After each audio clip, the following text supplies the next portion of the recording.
Assalamualaikum warahmatullahi wabarakatuh. Halo teman-teman, gimana kabarnya? Semoga baik-baik aja ya. Di sini saya Erni Nur Khalifah sebagai moderator akan memimpin jalannya diskusi pada kesempatan kali ini. Nah, topik yang akan kita bahas yakni mengenai menyusun evaluasi pembelajaran berbasis sentra dan lingkaran. Sebelumnya, saya akan memperkenalkan anggota dari kelompok 8. Pertama, Fajar Jalaluddin, Erni Nur Khalifah, Halimah Sadia Ajhar, Hayuni Gandara Putri, Kiki Kilmarihani, dan Marisa Yunizar Ayuni. Nah, sebelum kita masuk ke dalam diskusi, mari kita buka diskusi ini dengan membaca basmalah bersama-sama. Bismillahirrohmanirrohim. Silahkan disimak ya teman-teman. Bismillahirrahmanirrahim. Assalamualaikum warahmatullahi wabarakatuh. Nama saya Fajar Jalaluddin. Saya akan memaparkan pengertian evaluasi pembelajaran berbasis sentra dan lingkaran. Dalam arti luas, evaluasi adalah suatu proses merencanakan, memperoleh, dan menyediakan informasi yang sangat diperlukan untuk membuat alternatif keputusan. Maka setiap kegiatan evaluasi atau penilaian merupakan suatu proses yang sengaja direncanakan untuk memperoleh informasi dan berdasarkan informasi tersebut. Evaluasi merupakan kegiatan penting dalam proses pembelajaran karena dalam proses pembelajaran perlu diketahui seberapa jauh proses pembelajaran yang dilakukan telah mencapai tujuan yang diharapkan. Metode evaluasi digunakan untuk mengetahui kualitas hal-hal program yang sudah terjadi, kemudian dibandingkan dengan suatu standar. Desain penelitian yang digunakan sebagai suatu rencana tindakan untuk memperoleh data melalui pertanyaan hingga kesimpulan. Sentra adalah pusat kegiatan pembelajaran dengan metode bermain sambil belajar yang dirancang untuk mengembangkan seluruh potensi anak. Setiap sentra memiliki tujuan pembelajaran yang sesuai dengan tahap perkembangan anak. Yang dimaksud saat lingkaran adalah pendidikan dan peserta didik melingkari pada saat sebelum dan sesudah kegiatan bermain anak. Model sentra dan lingkaran adalah model penyelenggaraan PAUD yang berfokus pada anak dalam proses pembelajarannya, berpusat di sentra main dan saat anak dalam lingkaran dengan menggunakan 4 jenis pijakan. Yang pertama, pijakan lingkungan main. Menata dan mengelola lingkungan main dengan bahan-bahan yang cukup untuk mendukung 3 jenis mainan. Yang kedua, pijakan sebelum main, membaca buku yang berkaitan dengan pengalaman dan tema atau mengundang narasumber, menggabungkan kosakata baru, menjelaskan bagaimana menggunakan bahan-bahan dan cara main. Ketiga, pijakan selama saat bermain. Memberikan anak waktu untuk melakukan kegiatan main dan pengalaman main, mencontohkan komunikasi yang tepat, memperkuat dan memperluas bahasa anak, meningkatkan kesepakatan sosialisasi melalui dukungan hubungan teman sebaya, serta mengamati dan mendokumentasikan perkembangan anak dan kemajuan main anak. Yang terakhir, pijakan setelah main. Menggunakan waktu untuk membereskan kegiatan main sebagai pengalaman belajar positif melalui pengelompokan, urutan, dan penataan lingkungan main secara tepat, serta mendukung anak untuk mengingat kembali pengalaman mainnya dan saling menceritakan pengalaman mainnya. Selanjutnya yaitu langkah-langkah kegiatan model pembelajaran berbasis sentra dan lingkungan.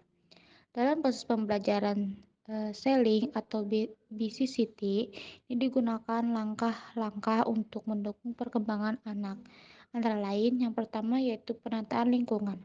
Bermain sebelum anak datang, guru menyiapkan bahan dan alat bermain yang digunakan sesuai dengan rencana dan jadwal kegiatan yang telah disusun untuk kelompok yang dibimbingnya. Guru menempatkan alat dan bahan bermain yang akan digunakan yang mencerminkan rencana pembelajaran yang telah dibuat sehingga tujuan anak selama bermain dengan alat tersebut dapat dicapai. Yang kedua yaitu kegiatan sebelum masuk kelas atau penyambutan anak sekitar 10 menit.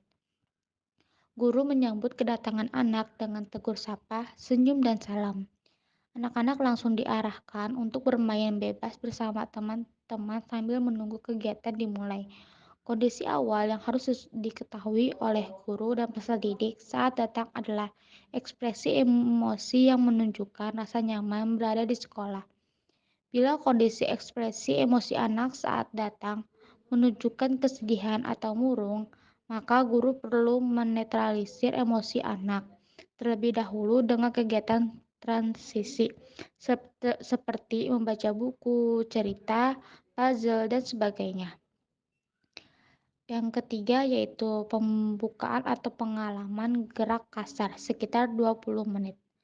Guru menyiapkan seluruh anak dalam lingkaran lalu menyembunyikan kegiatan pembukaan yang akan dilaksanakan. Kegiatan pembukaan dapat berupa gerakan musik, permainan, dan jurnal, dan lain-lain sebagainya. Salah satu guru yang memimpin guru lainnya menjadi peserta bersama anak-anak atau mencontohkan. Anak dikondisikan duduk berlingkar atau circle time dalam setiap kelompok, melakukan kegiatan berdoa, diskusi, tema, membacakan buku cerita yang berhubungan dengan tema pada hari itu. Dan yang keempat yaitu transisi sekitar 10 menit. Selesai pembukaan, anak-anak diberi waktu untuk pendinginan dengan cara bernyanyi dalam lingkaran dan membuat permainan tebak-tebakan. Tujuannya agar anak kembali tenang. Setelah tenang, anak secara bergiliran dipersilakan untuk minum atau ke kamar kecil. Gunakan kesempatan ini untuk melatih kebersihan diri anak. Kegiatannya dapat berupa cuci tangan, cuci muka, cuci kaki, maupun buang air kecil. Sambil menunggu anak minum atau kamar mandi, masing-masing guru siap di tempat bermain yang sudah disiapkan untuk kelompoknya masing-masing. Kegiatan inti sekitar 90 menit. Dalam kegiatan inti, ini digunakan 4 pijakan untuk mendukung dalam perkembangan anak, yaitu yang pertama, pijakan lingkungan. Main pada pijakan ini sebelum anak datang, terlebih dahulu pendidik atau orang tua menyiapkan serta menata alat dan bahan bermain sesuai dengan rencana dan jadwal kegiatan yang telah disusun agar dapat mengembangkan semua potensi secara optimal. Yang selanjutnya yaitu pijakan sebelum main, sekitar 15 menit. Pada pijakan ini, pendidik atau orang tua dan anak melingkar. Pendidik memberi salam dan menanyakan kabar anak-anak, mengabsen dan meminta anak secara bergilir untuk memimpin doa. Selanjutnya, pendidik menyampaikan tema hari itu dan dikaitkan dengan kehidupan anak. Pendidik membacakan cerita yang kaitannya dengan tema dan menanyakan isi cerita tersebut kepada anak. Kemudian, mengaitkan isi cerita dengan kegiatan bermain yang dilakukan anak dan mengenalkan anak semua tempat dan alat main yang sudah disiapkan. Langkah selanjutnya, pendidik menyampaikan aturan main, mempresentasikan anak memiliki tema main dan mainan, cara menggunakan alat tersebut, kapan mulai dan kapan mengakhiri, serta merapikan kembali alat main yang sudah digunakan. Setelah itu, pendidik mempersilahkan anak bermain. Selanjutnya yaitu pijakan selama main, sekitar 60 menit.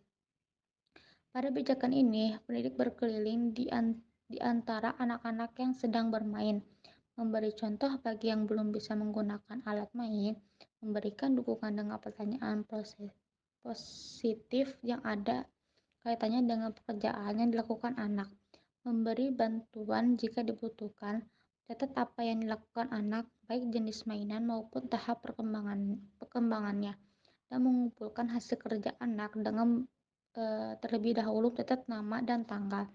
Bila waktu tinggal 5 menit, pendidik memberitahu kepada anak untuk bersiap-siap menyelesaikan kegiatan bermainnya. Selanjutnya yaitu pijakan setelah main sekitar 30 menit. Pijakan ini pendidik memberitahu kepada anak bahwa sudah saatnya bagi mereka untuk membereskan alat dan bahan yang sudah digunakan. Jadi, anak dituntut untuk dilibatkan. Alat dan bahan diatur dan ditata kembali sesuai jenis dan tempatnya. Setelah itu, anak kembali duduk dalam lingkaran. Setelah itu, pendidik menanyakan kepada setiap anak kegiatan main yang dilakukan guna melatih daya ingat anak dan melatih anak mengemukakan gagasan dan pengalaman mainnya, memperluas perbendaharaan kata anak.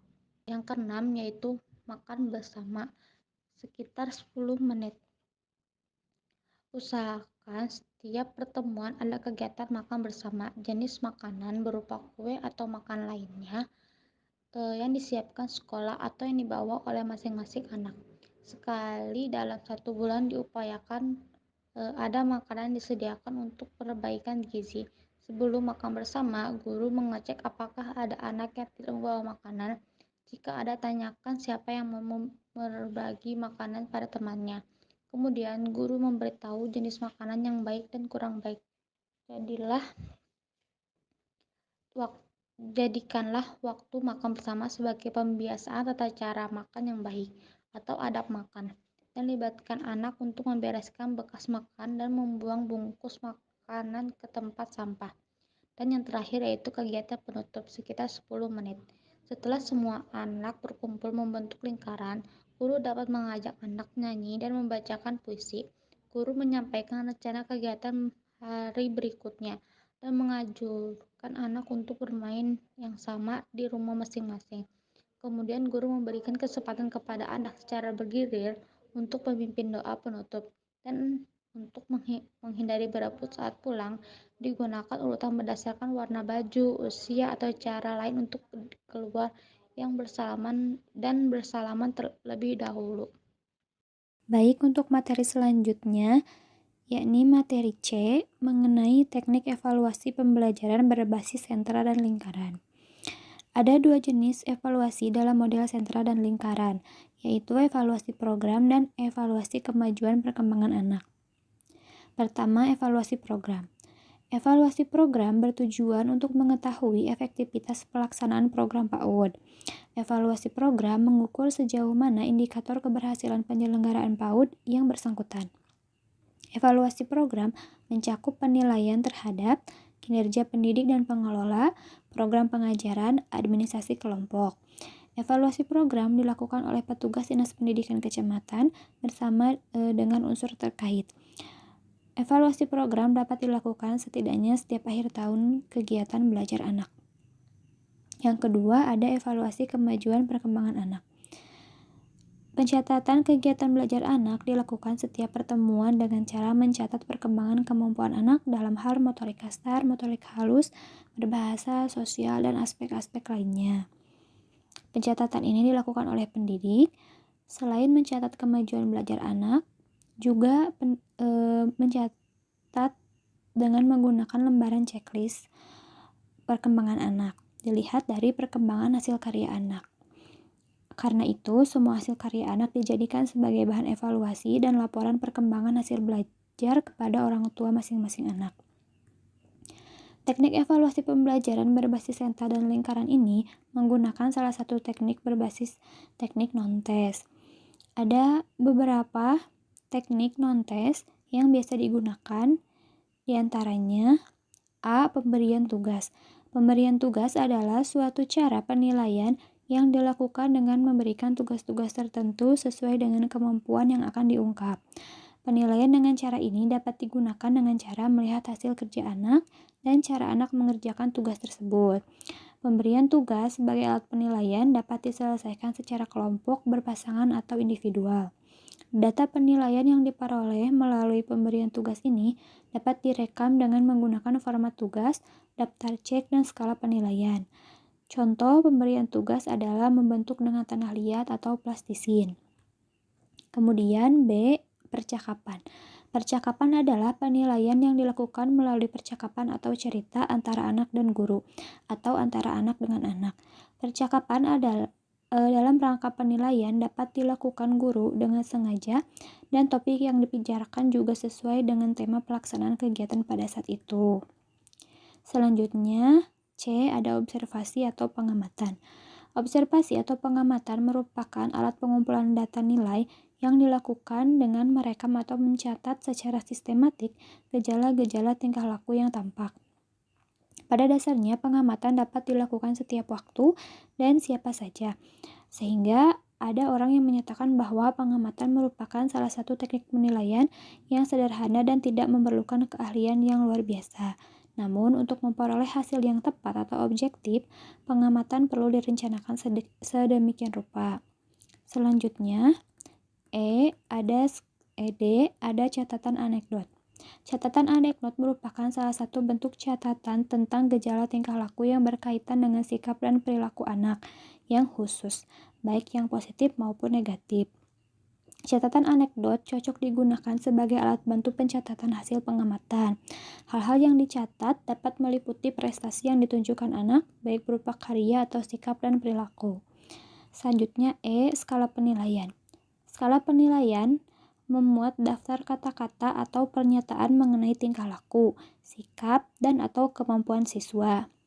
Skala penilaian ada yang berbentuk bilangan, huruf, dan ada yang berbentuk uraian. Selanjutnya, unjuk kerja. Unjuk kerja merupakan penilaian yang menuntut anak didik untuk melakukan tugas dalam perbuatan yang dapat diamati, misalnya praktek menyanyi. Selanjutnya, G. Ada hasil karya. Hasil karya adalah hasil kerja anak didik setelah melakukan suatu kegiatan, dapat berupa pekerjaan tangan atau karya seni. Yang terakhir, H. Pelaporan penilaian. Pelaporan penilaian adalah kegiatan untuk menjelaskan ketercapaian aspek-aspek pertumbuhan dan perkembangan yang telah dimiliki anak dalam waktu tertentu. Hal-hal yang dikemukakan dalam laporan adalah perilaku dan kemampuan anak. Laporan penilaian merupakan sarana komunikasi antara sekolah, guru, siswa, dan orang tua tentang ketercapaian perkembangan belajar anak dalam waktu tertentu. Hal ini merupakan bagian penting dari kerjasama guru dan orang tua dalam membantu perkembangan anak. Oleh karena itu, laporan harus disusun sedemikian rupa dengan cermat, teliti, dan jelas agar mudah dipahami oleh pembaca, khususnya orang tua. Materi selanjutnya yaitu penilaian pembelajaran berbasis sentra dan lingkaran. Proses penilaian dilakukan dengan portofolio, unjuk kerja, penugasan, dan hasil karya anak. Portofolio yaitu penilaian berdasarkan kumpulan hasil kerja anak yang dapat menggambarkan sejauh mana keterampilan anak berkembang. Unjuk kerja atau performs merupakan penilaian yang menuntut anak untuk melakukan tugas dalam perbuatan yang dapat diamati, misalnya praktik baca doa, melakukan gerakan sholat, dan lain-lain. Penugasan atau proyek merupakan tugas yang harus dikerjakan anak yang memerlukan waktu yang relatif lama dalam pengerjaannya, misalnya melakukan percobaan penanaman bibit padi. Kemudian, hasil karya atau produk merupakan hasil kerja anak setelah melakukan suatu kegiatan. Kemudian proses penilaian dengan cara unjuk kerja dan penugasan dilakukan oleh semua guru sentra. Ada pada saat anak bermain atau dalam kegiatan pijakan saat main. Kemudian rekapitulasi nilai atau perkembangan anak di setiap sentra ini dikumpulkan dan diserahkan kepada guru kelas yang kemudian tugasnya guru kelas adalah merangkum dan menyajikannya ke dalam bentuk laporan perkembangan anak, di mana laporan ini akan dilaporkan kepada orang tua murid. Nah, laporan perkembangan anak berisi tentang perkembangan yang dicapai setiap anak diberikan kepada orang tua murid secara berkala, yaitu mid semester dalam bentuk deskripsi atau uraian, dan semester dalam bentuk checklist dan juga deskripsi. Di sini sudah terlihat ya teman-teman lembar evaluasi perkembangan anak semester 2 kelompok ceria. Nama siswa yaitu Zahra Aulia, tema alam semesta, subtema benda langit. Di sini ada nomor materi kegiatan sentra tanggal yaitu Senin 30 Juni tahun 2022. Nah, nomor 1 di sini materinya yaitu tentang matahari, fungsi matahari, bernyanyi lagu matahari. Kegiatan sentranya yaitu membentuk bangunan seperti matahari. Di sini yaitu membentuk bangunan seperti matahari ini itu contoh dari sentra balok. Selanjutnya nomor 2 yaitu materinya yaitu menggerakkan tentang anggota tubuh untuk mengenal bulan.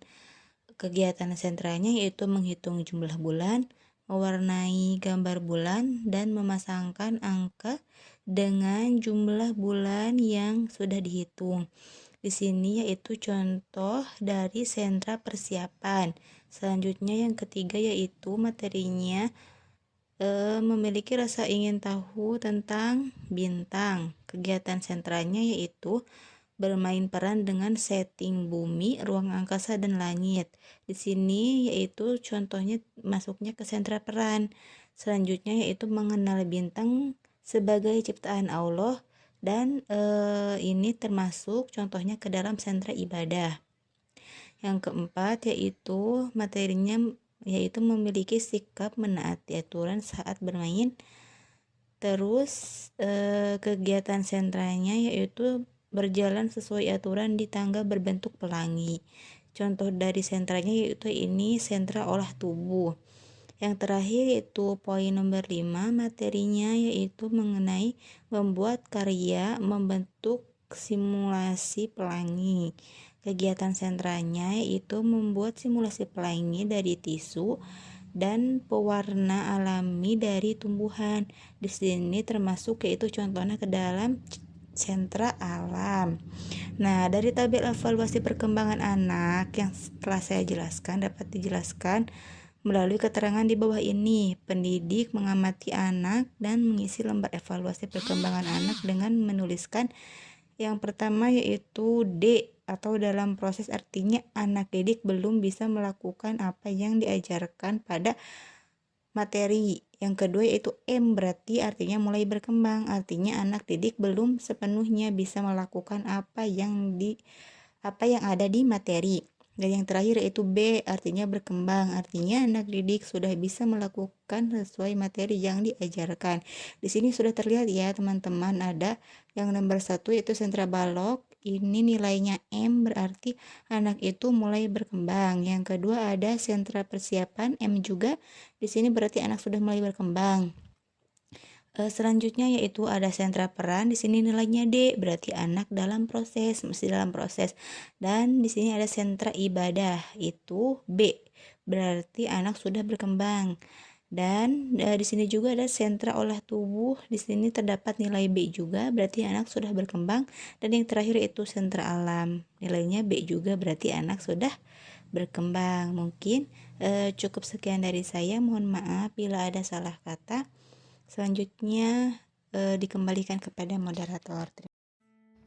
Baik, terima kasih kepada pemateri yang telah menyampaikan seluruh materinya. Alhamdulillah materi telah tersampaikan. Untuk selanjutnya, bagi teman-teman yang ingin bertanya atau ingin menambahkan, silahkan untuk bertanya atau menambahkan di laman LMS. Cukup sekian presentasi kita pada hari ini. Terima kasih. Wassalamualaikum warahmatullahi wabarakatuh.